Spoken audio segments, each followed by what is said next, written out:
रात के ठीक 12 बज रहे थे।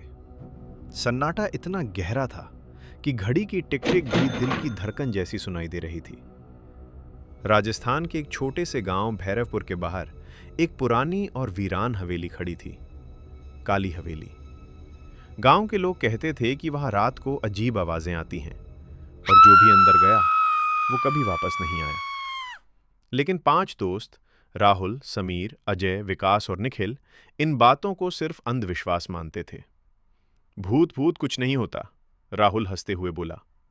आज रात साबित कर देंगे। बाकी चारों ने भी हिम्मत दिखाई, पर उनके अंदर कहीं ना कहीं डर जरूर था। हवेली के अंदर कदम।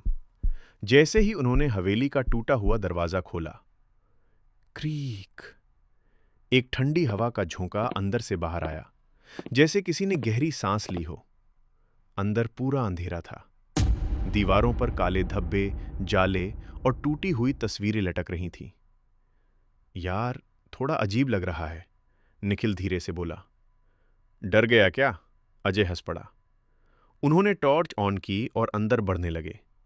अचानक ऊपर से किसी के दौड़ने की आवाज आई। धड़ धड़ धड़। सब रुक गए। कोई है ऊपर? विकास ने फुसफुसाते हुए कहा। चलो देखते हैं, राहुल बोला, पर उसकी आवाज में अब आत्मविश्वास कम था। पहली झलक। जैसे ही वे सीढ़ियों से ऊपर पहुंचे, टॉर्च की रोशनी में उन्हें एक सफेद साया दिखा। वो धीरे धीरे पीछे मुड़ा। उसका चेहरा पूरी तरह काला था और आंखें लाल, जलती हुई। आ! निखिल चीख पड़ा। एक पल में वो साया गायब हो गया। ये क्या था? समीर कांपते हुए बोला। अब तक सबको समझ आ गया था, ये मजाक नहीं था। फंस चुके थे। उन्होंने तुरंत नीचे भागने का फैसला किया, लेकिन जैसे ही दरवाजे तक पहुंचे, दरवाजा बंद था। अरे, हमने तो खुला छोड़ा था, अजय घबराया। उन्होंने जोर से धक्का दिया, पर दरवाजा नहीं खुला।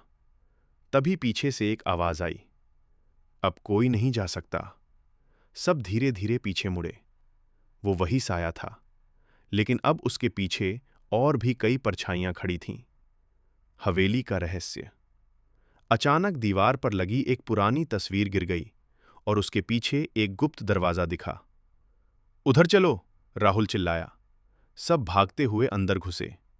अंदर एक अंधेरा कमरा था और बीच में एक पुराना ताबूत रखा था। ताबूत के चारों ओर अजीब चिन्ह बने थे, जैसे कोई काला अनुष्ठान हुआ हो। ये जगह सही नहीं है, विकास बोला। तभी ताबूत अपने आप खुलने लगा। क्रीक। अंदर एक औरत की लाश थी। उसकी आंखें खुली हुई थीं और सीधे राहुल को देख रही थीं। अचानक वो उठ बैठी। तुमने हमें जगा दिया, उसकी आवाज गूंज उठी। एक एक करके अचानक कमरे का दरवाजा बंद हो गया। समीर ने भागने की कोशिश की, पर एक परछाई ने उसे पकड़ लिया। बचाओ! उसकी चीख गूंज उठी और अगले ही पल वो गायब हो गया। समीर! राहुल चिल्लाया। अब चारों में से एक जा चुका था। डर ने सबको जकड़ लिया। सच का खुलासा।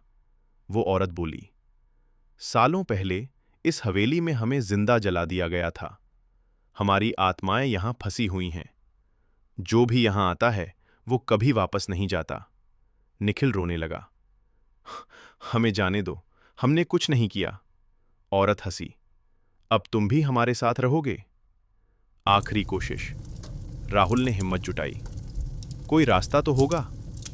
तभी उसकी नजर एक पुराने मंत्र पर पड़ी जो दीवार पर लिखा था। अगर इस अनुष्ठान को पूरा किया जाए तो आत्माएं मुक्त हो सकती हैं। यही रास्ता है, राहुल बोला। उन्होंने जल्दी जल्दी मंत्र पढ़ना शुरू किया। कमरा हिलने लगा। हवेली कांपने लगी। आत्माएं चीखने लगीं। रुको! खौफनाक अंत। अचानक एक तेज हवा चली और सब कुछ शांत हो गया। सुबह गांव वाले हवेली के पास पहुंचे। दरवाजा खुला था। अंदर चारों दोस्त जमीन पर बेहोश पड़े थे, लेकिन राहुल कहीं नहीं था।